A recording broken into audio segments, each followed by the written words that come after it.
Now I'd like to introduce you to our host, Milton Pedraza, Luxury Institute CEO and DataLucent Chairman, to take it away. Milton? Thank you, Katie. And thank all of you for joining us today. I'd like to start by saying that when I was introduced to Dr. Augustine Fou, it was through a fellow private investor. We both invest in the digital economy. And he said to me, you have to hear and read what this gentleman has to say. Your mind will never look at digital advertising the same way ever again. And I found that to be true. And then I was really excited and I stalked Dr. Fou on LinkedIn. He ignored me. He probably thought I was a little strange, but I persisted. And having heard his wonderful insights, I thought it would be really valuable to share this with all of you today. So Dr. Fou, welcome. Thank you, Milton. Glad to be here. Let's start with the basics. Tell us about you as a human being and tell us a little bit about your bio and your career, please. All right. Well, as a fellow human, I'm a Canadian, born in Calgary. I grew up in Dallas, Texas, and then I went to MIT for graduate school. But back then I was studying something completely different than what I do these days. I got my PhD in chemical engineering, material science. So you might have heard of these organic LEDs that are being used in phones and smart TVs. It's taken 20 plus years to finally come to market, but I was working on those kind of organic materials. But I ended up coming to New York and I started with McKinsey Company doing management consulting. And that was right around the mid 90s when the internet was starting to bubble up from academia into the public sector. So I decided rather than be a spectator to it, I was going to roll up my sleeves and jump into the trenches, so to speak. So I got into digital in 95, 96. And back then we still had to convince people they needed a website. A lot of the luxury brands and big marketers were, doing catalogs and print and TV. They really didn't want to do a website. But as we can see, in just a span of 25 years, entire industries have been transformed by digital and digital marketing. So, basically I've been doing digital for 25 years and, had rotations at American Express, as well as two of the big holding companies on the agency side. And finally getting back to my own consulting, which is what I do now. And I'm investigating the topic of ad fraud, which I'm sure we'll get into later on today. And I would call you one of the premier experts with a capital E in the digital advertising space. I know that you've really done a tremendous amount of researching, studying, practitioner. When I look at your current, what is driving that passion, your current career? What's that driving the passion for digital advertising performance improvements? I think it's really my scientific mindset. So coming out of science, even though I'm not doing anything related to organic light emitting materials right now, it's really the scientific method. So I always look for the data. And digital happens to have a lot of data, right? So compared to traditional channels like TV and print, sometimes you might get a little bit of a feedback loop on those, but in digital, you almost get an instant feedback loop, right? So in the early days, it was clicks on ads. So you could tell when people liked it and clicked it, right? So with all that data, we could actually improve the advertising effectiveness. However, in recent years, there's also been this problem of bots, right? So when the bots are generating a lot of traffic and clicking on stuff, the analytics that businesses use to kind of improve their marketing are messed up. So sometimes you'll see much higher click-through rates than are normal. And then you think, oh, this is performing so well. So then you allocate more budget to it. And you basically inadvertently sent more money to the bad guys. So again, starting from that scientific method and looking at the data, that's why I'm passionate about, okay, let's make sure the data is accurate so that we can make accurate business decisions from it and draw correct insights from it. So one of the first things we have to do is make sure we know if there's any kind of fraud affecting it and whether there's bot activity impacting the analytics. Otherwise, we're not even dealing with clean analytics. Right. So what's the size of that pie that we're talking about in terms of dollars, digital advertising in the US? digital in the US is about $150 billion each year. So it's a little bit past that by now. And then worldwide, it's about $350 billion dollars a year. So every year, big advertisers pour more and more money into digital advertising. So and what are you expecting? Sorry, what are you expecting for 2021? I know COVID kind of put a damper on that, but what do you think happens in 2021? I think we're going to maintain the levels. We may or may not see the kinds of growth that we've seen in years past, but in the early days of digital, there was huge growth because the advertisers were shifting dollars in from other channels, right? So big TV budgets, print budgets, and things like that. These days, I mean, we've almost reached saturation, but there's still some budgets to come from linear TV, right? So what ads were used run on traditional TV channels, more and more, since more people are streaming, some of those ads are now going to be delivered through digital channels as well. So even those remaining budgets are going to shift into digital. So I think there's still going to be room to grow. And you were talking to me offline about connected TV. Tell us a little bit about that and what's happening there. Yeah, so it's very much like traditional TV, but instead of the content being delivered through the airwaves and through cable modems, it's now being delivered through the data channel. So connected TV, some of the early, content channels like ESPN, you could watch football games or stream the US Open tennis or something, through the data channel. That kind of grew a little bit, but the pandemic has really, really pushed it way up because now when more people are at home, they're choosing to stream so that everyone can be watching their own thing as opposed to the entire family sitting in front of the same TV watching the same thing. So because of that, the amount of streaming is going way up. And because of that, the amount of streaming ads, right? The ads that go on CTV, connected TV channels are going to go up as well. So for advertisers, they need to start looking into these particular types of ads, but also be on the lookout for the fraud that goes along with it. So one of the great examples that I read in your publications is how you take $1 of advertising, of digital advertising, and you break down what happens through its journey into the digital ad space world. So tell us a little bit about that. Yeah, so we're getting right into the efficiency side of things because, there's a concept that's called working media that everyone's familiar with, especially people who have done traditional advertising. So in TV, when you spend $1, most of that goes towards working media, i.e. showing your ad, right? And there might be a portion of that that's taken by the agency that helped you place it and maybe the publisher. But when you get to digital channels, there's a lot more middlemen in that supply chain. So between the advertiser spending the dollar and the media company that's going to actually air the ad or show the ad on their site, there's a lot of middlemen, some of which are necessary because they're the pipes and they're the technologies to place the ads programmatically. Right? These are the algorithms and the networks that are needed to place the ads.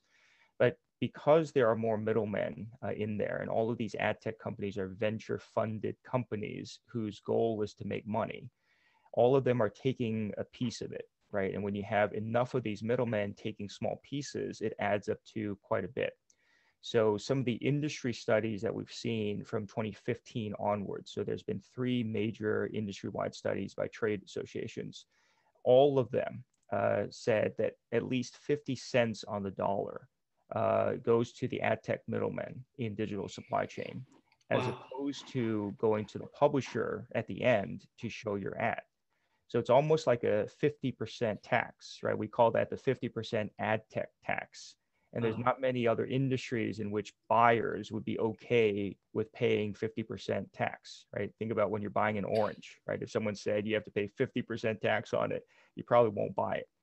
But some of this is kind of hidden behind the scenes. So a lot of the advertisers, they don't realize how little of their dollar actually goes towards working media. So after that 50%, you also have to take into account things like viewability, bot fraud, right? If your ad is being shown to a bot, it's not working, right? So, the 50% is just before that. So if you're conscious of all the different places where your dollar is going, as opposed to towards working media, And you might realize that, okay, we might actually want to either not spend as much in digital or buy more of it direct, right? So if you want your ads to show up on New York Times, wouldn't it be a good idea if you just bought from New York Times as opposed to through all these middlemen who are saying, oh yeah, we can help you buy New York Times inventory, So right? if I did that, what percent of my dollar would actually go to placing ads, working media, as we call it? Yeah, if you buy direct from the publisher, probably the vast majority of it, if not 100% of it, right? Because the publisher has their own, profit margins built in, so they know exactly what they're selling the ads to you for, right? In terms of the CPM cost. Right. And, even if you're getting lower CPMs elsewhere, right, through programmatic channels, it's almost like, if you get what you pay for, basically, right? When you're buying really cheap ads in programmatic channels, a lot of that is generated by fake sites that have bot traffic because they want to sell you cheap ads because you're addicted to it, right? So if you're buying cheap ads, you're probably not showing your ads to humans anyway. So it's better to pay a higher CPM to good publishers and buy fewer ads because, I've seen too many cases where it's still spray and pray. A lot of the advertisers are just buying as much quantity as possible and as low cost as possible. And that's what actually facilitates the fraud, because fraudsters are able to generate lots and lots of cheap ad impressions for you to buy. Well, you make me think that in the luxury industry where you have high value, high investment, high risk, high emotion products and services, there are only a few places where the affluent reside. Yes. Online. And so it just seems to me like you could probably not eliminate programmatic necessarily, but you can be so much more in control as a brand of what exact publications or publishers you go to directly. Correct. And then your ad dollar would go further dramatically, if I'm reading you correctly. Is that right? And I use this example in class. So I taught at Rutgers and NYU as well. And basically, I just do this thought exercise with students. I ask them, name off 10 websites that you visit every day as fast as possible. And basically, they'll start rattling off a few of those websites. And then by the time they get to 7 or 8 or maybe 9, they slow down.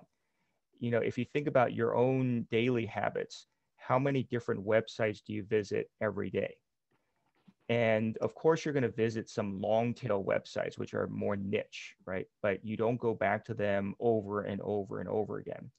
So there's this myth in ad tech that says, we have these millions of long tail sites. By the way, no one's ever heard of those long tail sites, right?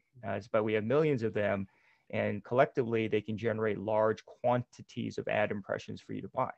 But the question is, okay, well, who's generating all those ad impressions? Because there's certainly not enough humans that go to all those sites all the time, right? A lot of the humans go to sites they heard of. And, humans are not going to go to sites that they've never heard of before.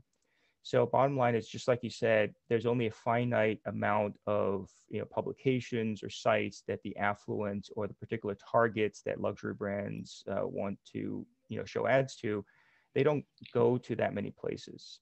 And so you can basically get your ads in front of them if you have them in the right places.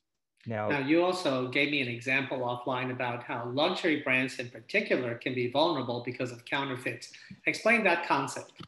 Oh, yeah, the whole brand protection concept. Yes. So I'm sure the luxury brands are very, very familiar with the concept of brand protection in the offline sense. So, for example, counterfeit handbags sold on Canal Street or that little market in LA or something.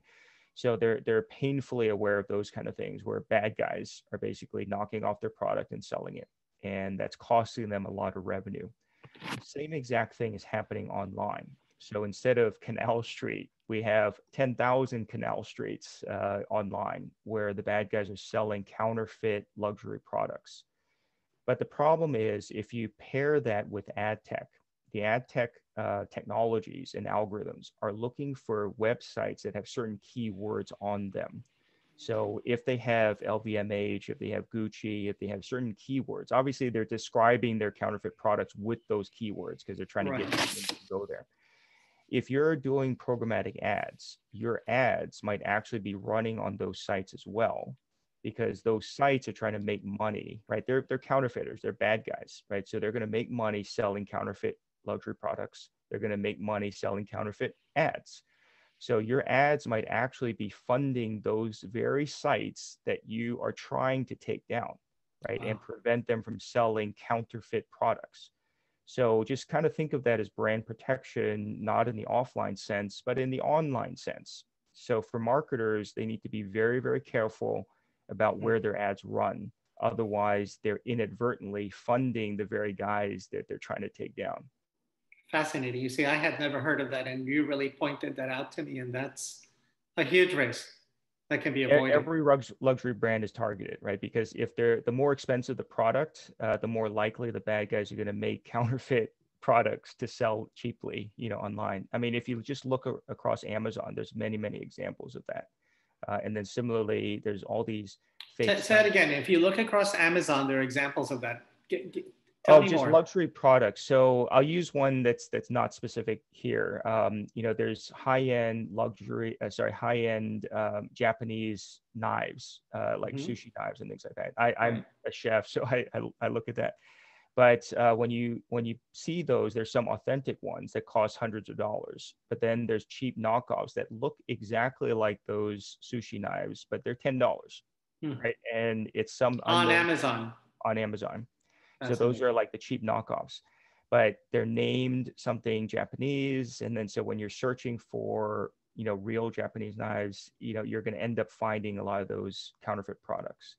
And the same thing happens with, say, bicycles, right? So if you're looking for a good mountain bike, oh, well, here's one that's $50. That looks exactly the same. But then, we read all these horror stories that if someone actually buys it, it comes to them in a broken box or whatever. So you can take that equivalent. It's happening at an even larger scale on the open web. To all the great brands that we know and love. Yeah. So let me switch gears for a second. You had 3 examples of companies that have taken a risk and tested the hypotheses of digital ads. One of them is JP Morgan. The other one is Uber. And the other one is Procter Gamble. Can you share the JP Morgan story first and then go to Procter & Gamble, and I want to leave Uber for last because I think that's really, they just won a case recently, didn't they? Yeah, I'll get to that in one second. So give us JP Morgan, because I think that's fascinating for all brands. Yeah, that was a great example of where a big brand advertiser was doing a lot of digital. In fact, their ads were being shown on 400,000 websites. And then one summer, I believe it was the summer of 2017, they had all their summer interns go visit those sites and take a look at, whether they even looked remotely legitimate, right? So some of these fake sites are so obvious if you looked at them. It's like a site there's no content on them and it's all just ads because their job is to load as many ads as possible, right? So having their summer interns look at those, they determined, okay, well, most of these are not good. And so they culled that list down to 5,000. So it went from 400,000 websites showing their ads to 5,000 sites showing their ads. So what is that, like a 95% reduction? 99% Jesus. reduction, right? So guess what happened to their business outcomes? Nothing. There was no change to their business outcomes. So that, I cite that as an example to say, you don't need to spray your ads on 400,000 websites when all of those ad impressions are not getting any incremental business outcomes for you, right? So just like you said earlier, for the luxury brands, especially, right, because they have high-end products and we kind of know where the high-end people are going, right? You really don't need to be spraying it out on the super long tail of programmatic sites. In fact, you're just diluting your own brand. And actually, some of those dollars might be funding those counterfeit sites that are selling counterfeit products. We're going to get to the solutions later. So now tell us about Procter & Gamble. What did they do? They're probably one of the largest, if not the largest advertiser in the United States. So same thing. What they did is they ran an experiment where they cut $200 million of their digital ad spending. They can afford to because they spend $2 billion, right? So they cut about 10%. And what do you think happened to their business outcomes? It went up. No, it actually went up. What? Oh, this didn't stay the same. It went up? Yeah, in that same time period. I mean, I should not say that there was any kind of cause and effect, but sales did actually go up by a small percentage during that time frame when they turned off $200 million of their digital ad spend. But the moral of the story that advertisers should take away is that, they should probably run some of these turn off tests themselves, because if P&G can turn off 200 million in digital and have no impact on their sales, right? Their sales went up a little bit during the same time frame, then that means that spending could have completely been saved, right? Literally, if they didn't spend the 200 million, that goes straight to the bottom line. So for some of these luxury brands, this is the perfect opportunity for them to review their digital spending, because because of the pandemic in 2020, a lot of advertisers had already paused their digital ad spending, right? And then they're turning it back on now. I think the opportunity for most advertisers, including the luxury brands right now, is to be a little bit more thoughtful and deliberate about what you turn back on. And in doing so, you can start to avoid a lot of the obvious fraud, a lot of the obvious, funding of fake news, funding of disinformation. And, what's most pertinent to this group would be, funding the counterfeit sites with ad dollars, right? So that was a P&G example. It's pretty straightforward. The 200 million wasn't driving incremental business outcomes for them. Now, Uber. All right. Uber is the very recent example. So they have a larger lawsuit going on right now, still going on, where they were suing 100 mobile ad exchanges, right? Who knew there were that many? There's actually more than that, but 100 mobile ad exchanges. Wow. And okay. They could only name 5 of them. The other 95 are John Doe's, because they couldn't even identify who took their money. Jesus. So basically what these mobile exchanges were doing, so Uber was running digital campaigns, what they call CPI campaigns, cost per install. So they thought they were being very clever because they weren't paying CPMs for the ads. They weren't even paying CPCs for the clicks. They were only paying when they got the app install, right? So Uber was trying to get more people to install the Uber app. So they went to all these mobile exchanges that their agency buy as much as possible. What ended up happening is that most of those app installs were not fake. They were actually app installs that had already happened. So the mobile exchanges were committing a form of fraud where they were claiming credit for what we call organic installs, the installs where the person just installed the Uber app because they wanted to, not because they saw an ad and clicked on it.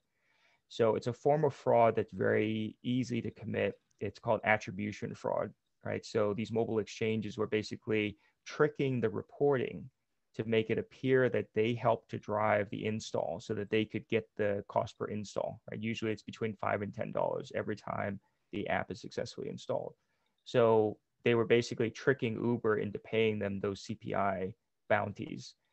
But the case they won recently is a smaller case where they sued one of these mobile exchanges called Phunware, Phun. And they basically saw that Phunware was falsifying the reports and in some cases fabricating them entirely. What that means is they were making up those Excel spreadsheets to make it look like they ran ads and you got this many clicks and you got this many installs, whereas no ads were even run. So basically the law firm was able to win for Uber, and they caught that mobile exchange, the fraudster, basically falsifying the records and also destroying evidence to hide the fact that they had committed so much fraud. So a lot of people think that that these 3 cases are isolated outlier cases, right? It is exact. I wrote a Forbes article on this, which is like all the forms of fraud in digital are pretty much the same. So on the one hand, they're inflating the metrics like the number of ad impressions or the audience size that you're showing the ads to. And then they're also inflating the success metrics like the number of clicks you got, the amount of traffic and that kind of stuff.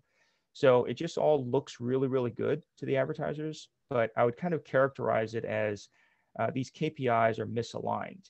These are not your KPIs. These are KPIs that are stacked in favor of the ad tech companies selling you all this stuff. Because anything that's a quantity metric, like the number of ads, the number of clicks and all that, can be easily faked by the bots. And so we see a whole bunch of that going on. So I think the marketers, even if they knew about ad fraud before, they also have to take the step of kind of updating or choosing the KPIs that they should be using for themselves.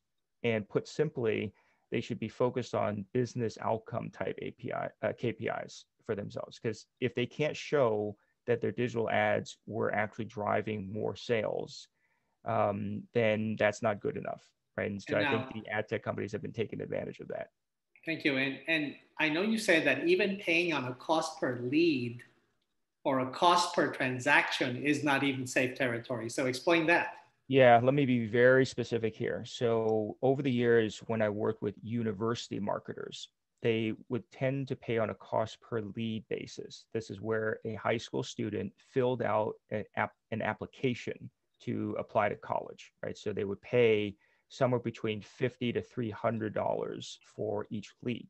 So they thought that was fine. Oh, because it's got to be someone filling out that form. But when they ended up calling up that high school student, high school students will say, I've never heard of your college and I never applied to your college, right? So what was happening there is that the bots are actually completing those forms in their entirety with complete and accurate information. How do they do with a real person's data? With the real person's data. And basically they got all that from the big data breaches that you've heard of before, right? So dating back 10 years, right? TJ Maxx, Bank of America, Macy's, all of those databases had been breached before. And basically you should assume that the bad guys have all your information already. And on top of that, these high schoolers are volunteering more information on Facebook. So they can look up their school mascot, they can look up their mother's maiden name and all that kind of stuff, and then piece together the profile. So when the bots have an incentive to fill out the lead form because they get paid on a CPL basis, they will do so. So we shouldn't assume that those are fraud-free. And over the years, the university marketers have known that they have to discard half of their leads that they paid for because they were fraudulent. I mean, some of them are obvious where the information, the zip code's wrong or something, right?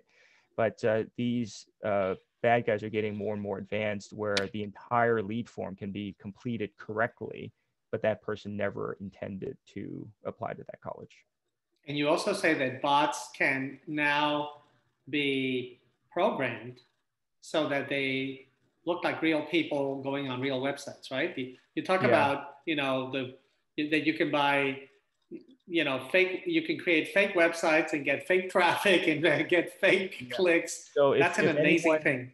Yeah, if anyone's interested, just Google the words buy traffic or buy valid traffic or buy premium traffic, right? There will be tons and tons of vendors selling you that traffic. And the difference is there are some simple bots that are simply designed to load the web page. And there's some more advanced bots that can mimic the human behavior. So they can either, like deliberately move the mouse around to make it look like the person's navigating the site, or in some of the most advanced cases where you have malware on a person's smartphone, they can basically record the human's movements and activity and interactions and then play it back later to defeat fraud detection. So it's almost like we're talking about a very, very bleak picture right now. But the way I think about it is it's really, really hard to beat these bots because they're just getting more and more sophisticated. So it's an arms race that the good guys cannot win, right? So if we just try to keep up, we're even just trying to keep up with what the bad guys are doing.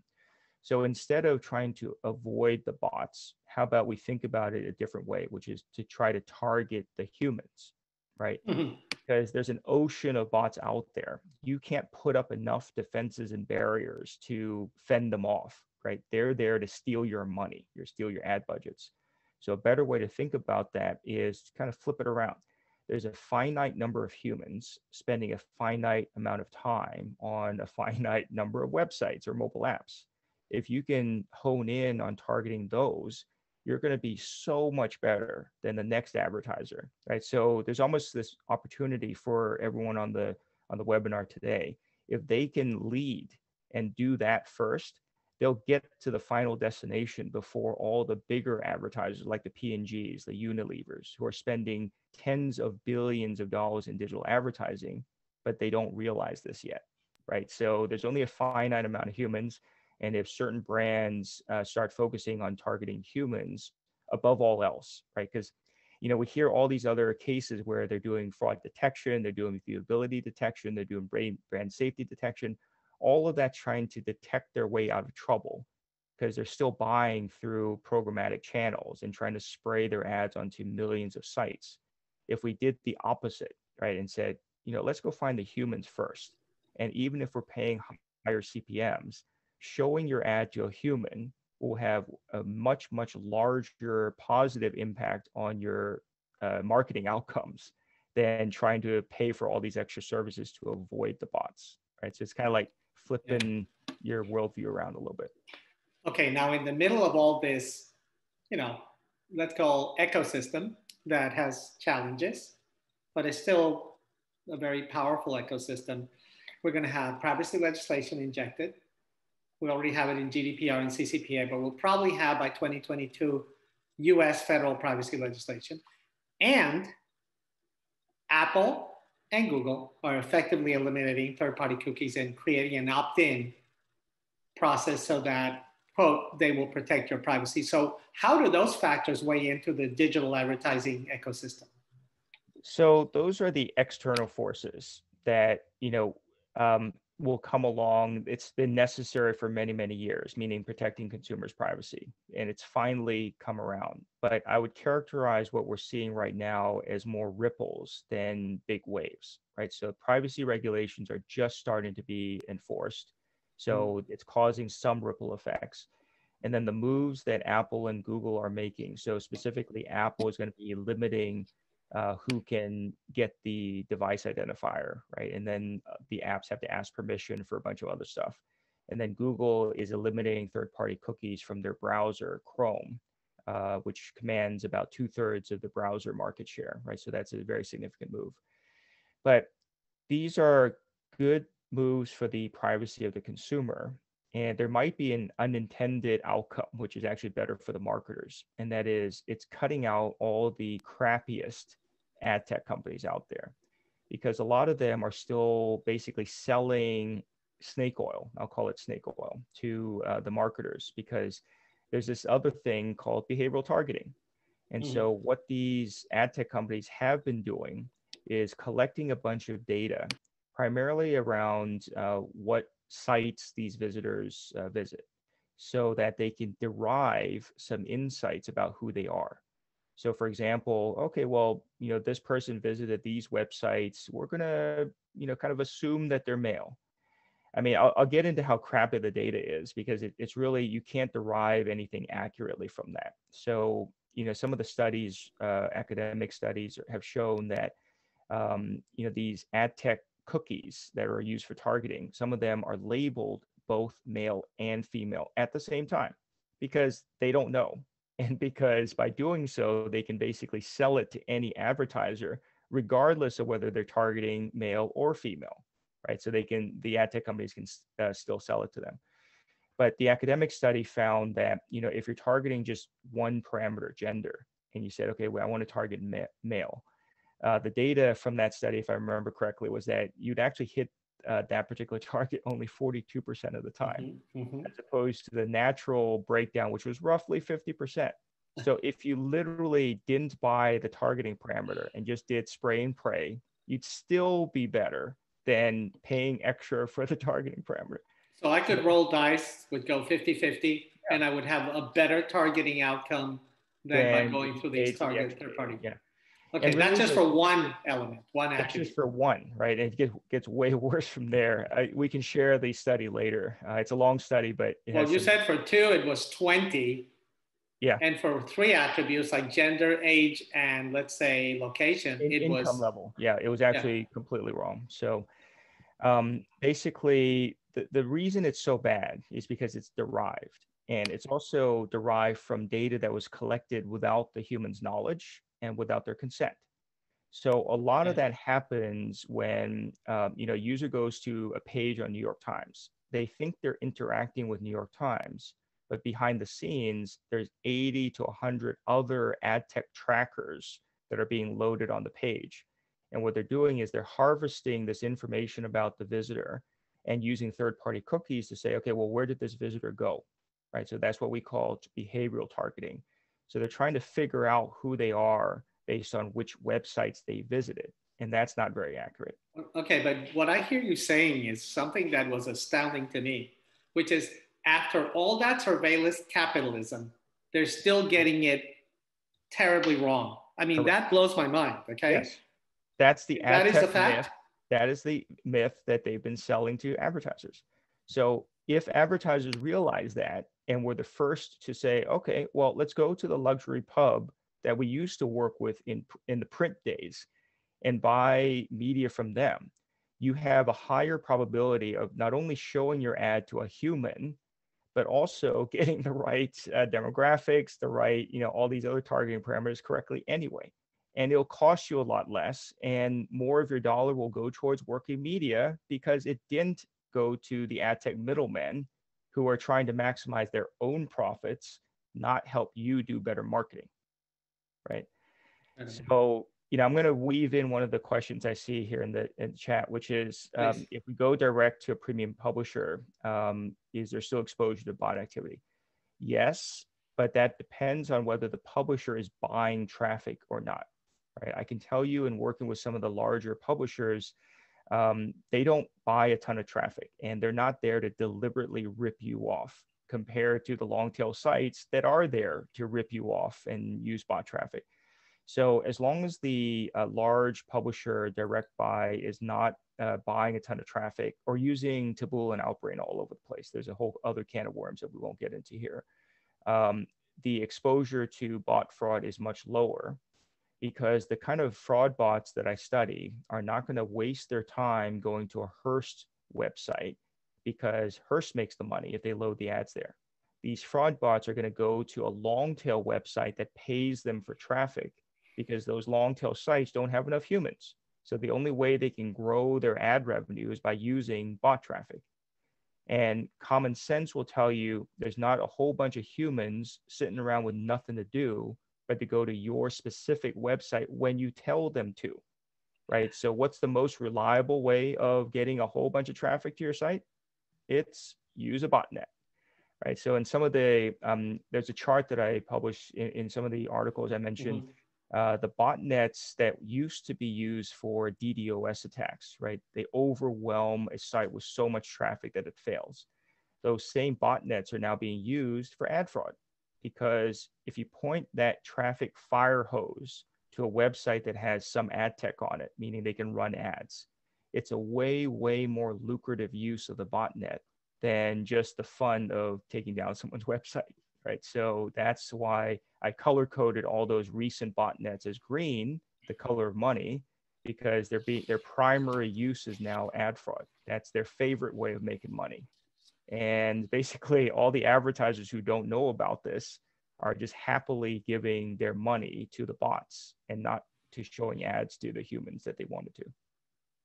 So we're going to have a few questions in a few minutes. So I guess the question is, what's an ad marketer to do, Dr. Fou, right? What the hell do we do about this? Because it sounds like there's a lot of black and gray market. Talk about counterfeit product.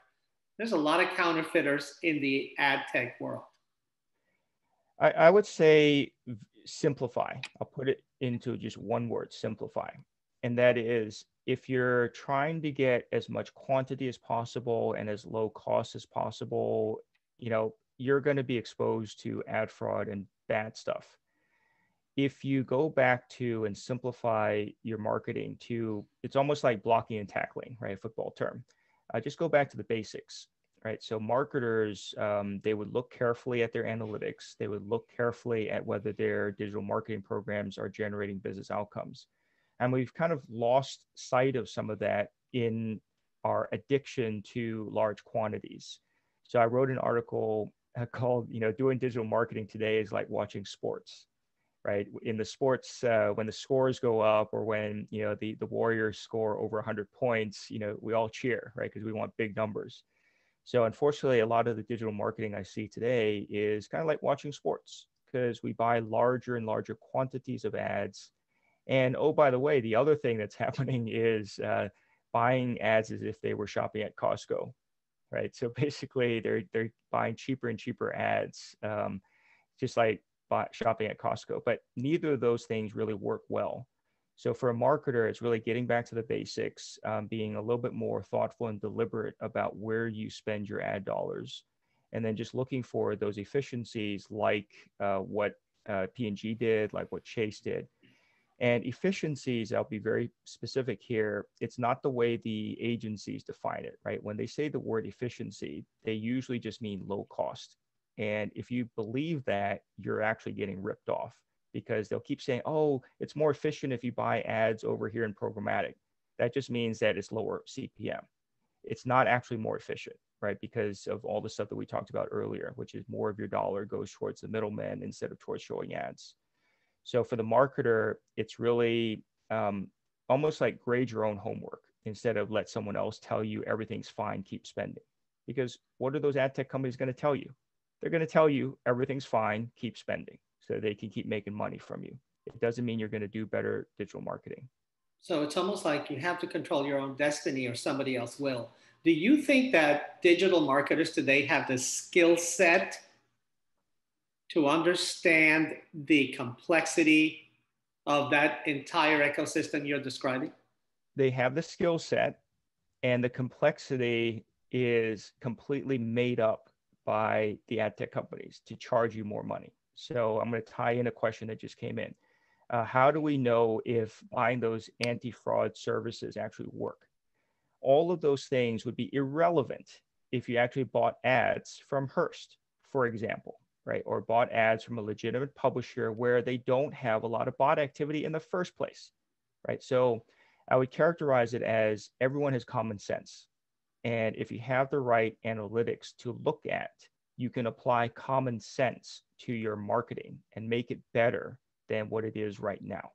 So it's not the complexity. It's, it sounds like there's a lot of stuff I have to be careful about, but no, just like I said, instead of trying to avoid all the bots and they're constantly trying to get around your detection, if you just focus on showing ads to humans in the first place, you avoid all those other problems that you're trying to detect your way out of.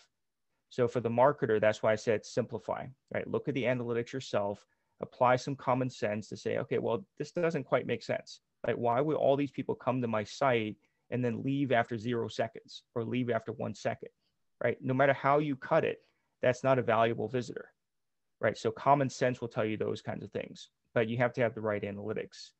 And I'll kind of leave with a question to say, do any of the existing fraud detection vendors measure for humans? Or do they only measure for bots, or what they call IVT, invalid traffic, right? That's a great You guys question. all know the answer, right? They only measure for the bots.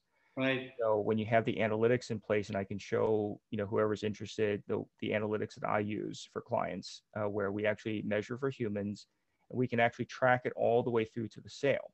Because in the cases of the conversions that we can see online, only humans convert, bots don't, right? The bots can generate large quantities of impressions and clicks, but ultimately they're not going to pay you the money. A human would, right? So we actually see the conversion events as only being done by dark blue, which in our system means humans.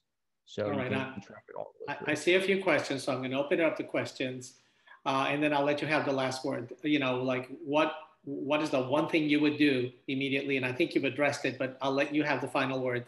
So Tony is asking, what's the share of DA versus traditional advertising? Direct advertising, I think you mean, Tony, versus traditional advertising? Or digital advertising, I'm sorry. So what's the share of digital versus, let's say, traditional?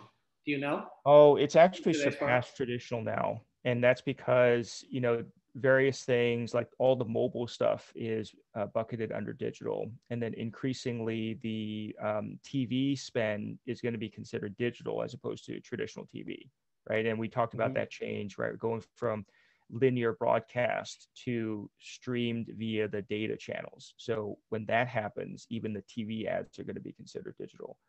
So I think right now it kind of depends on the brand, but I do know that a lot of luxury brands are heavily invested in digital because they think they can do the hyper targeting. But if you've heard any of the stuff we talked about in the last 45 minutes, you should be highly suspect of the targeting, especially if they're trying to sell you 50 targeting parameters. And what about social media? Let's think about the fraud that can occur in Google, Facebook. Tell us about that. Maybe Okay. Amazon.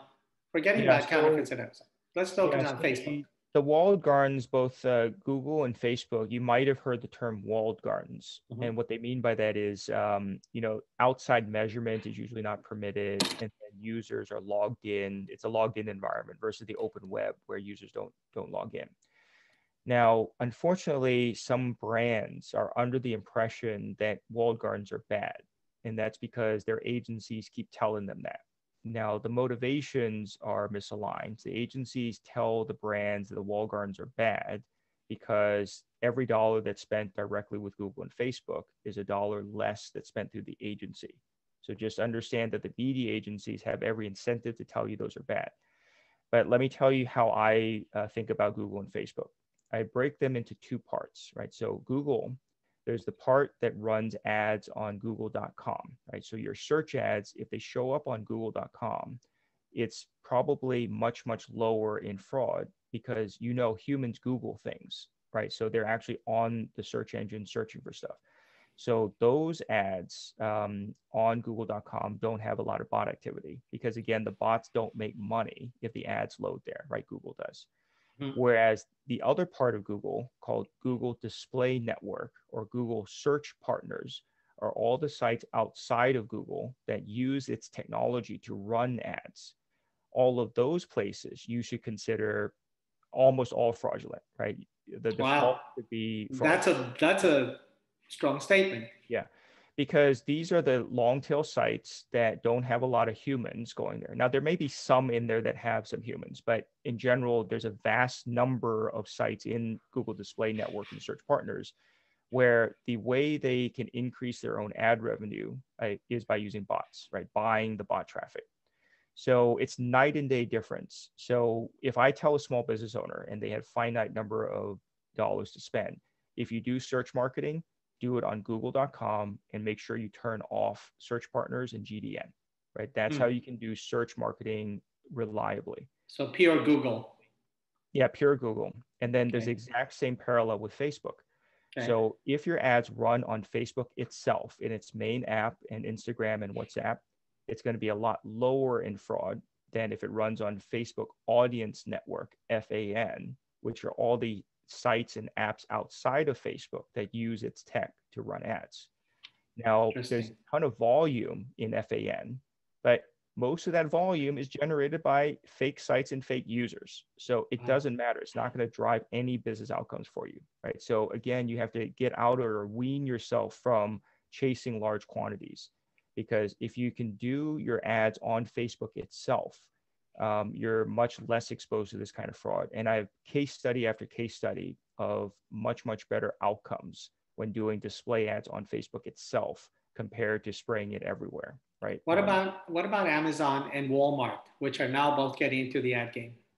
It would be the same concept, right? So I think the marketers can use Amazon for product placements and ads that link directly to their products. So those are fine. But just know that there are a lot of counterfeit products and also counterfeit sellers that are active on Amazon. So, just be aware of it's a different kind of danger, if you will.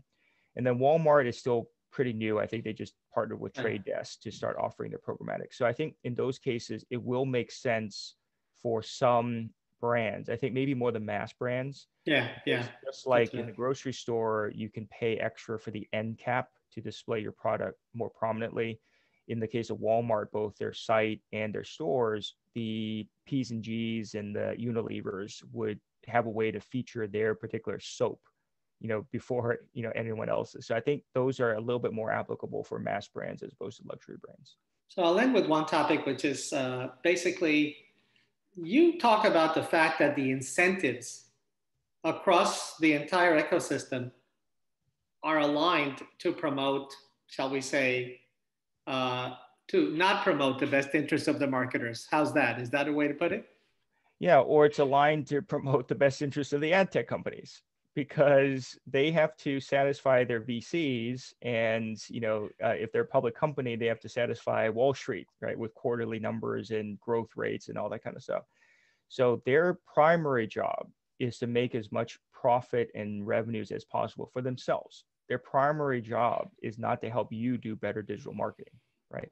So the only person or the only party that can do that is yourself, right? So if you rely on the media agencies to tell you everything's fine, don't worry about it, right? They'll tell you everything's fine, don't worry about it, keep spending.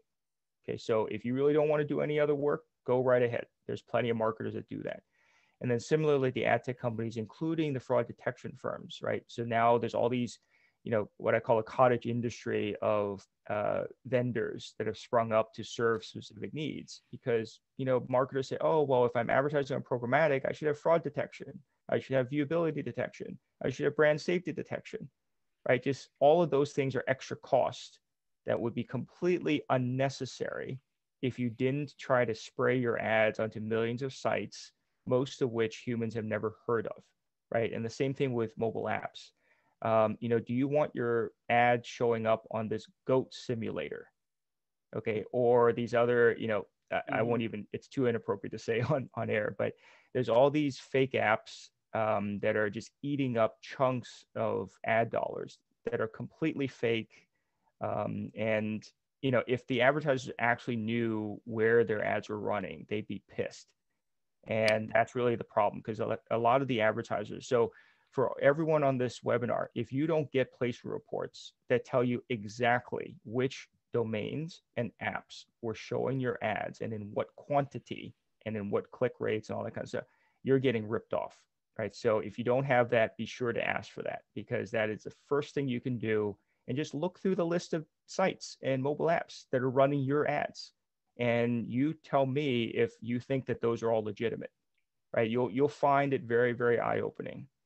And if Dr. Fou, yeah, when you give your solution, which is okay, narrow it down. You're never going to beat this fraudulent system.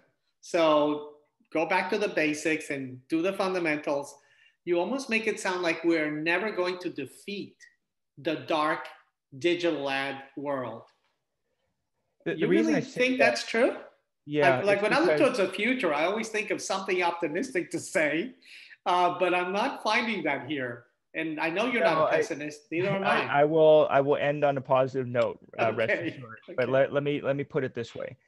The current ad tech system, like I said, they're designed to extract as much profit for themselves as possible. So everything is aligned towards helping them, right? So even the industry trade associations and the accreditations and the certifications, all of those are what I would call rubber stamps, right? It's basically, oh, here's a rubber stamp. It's fine. Go ahead and keep spending.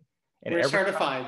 Yeah, you're certified. Every time that happens, the marketers look the other way for the next 5 years and keep spending more billions of dollars. But if they realize that the certification is all self-declared, what's the bad guy going to say? They're going to apply for the certification. They're going to raise their right hand and say, I promise not to be a bad guy. Do you think that actually happens in reality? Right. So common sense will tell you, go back to basic marketing. And the reason I say we can't defeat this side is because we are up against the most skilled hackers, right? Their job is to get around your defenses. Their job is to get around your detections. So just to use a very specific story from the past, a fraud detection company caught a big botnet and said, okay, here's 600,000 IP addresses that this botnet was using to do its fraud. And then they published that IP address, that list of 600,000. Guess how long it took for the bad guys to swap those out and continue their fraud? It was less than an hour. They swapped out all 600,000 websites and IP addresses and started using new IP addresses so they can continue. So their downtime was an hour. Okay, so we're up against hackers. So no matter what kind of fraud detection you throw at it, I mean, put simply, the bad guys know what you're detecting for, and they can find workarounds, right? It's almost like they know the goalpost. They know where to shoot the goal. Okay, two more questions. Don't even know what to look for. I'm sorry to interrupt. Two more questions. How are you seeing platforms like TikTok and Clubhouse? I just joined Clubhouse. My friends asked me to. I haven't done anything on it, but I kind of felt cool about it, naively so. Yeah, just like any other platform, experiment with it. That's fine. But just know that when you go for large quantities, right? So there's a ton of fake accounts in Snapchat. There's a ton of fake accounts in TikTok. And so if you're still going for those vanity metrics, just know that you're going to be ripped off. So you really, like I said, you have to change the KPIs so that they're not stacked in favor of someone else, right? You want to use the KPIs that are actually stacked in your favor so that you can actually see if your digital marketing is working. Okay. One last question, and I'm not sure I understand it completely, but you probably will. Do we have independently validated, double-blind proof facts showing social media affects behavior, that it affects behavior?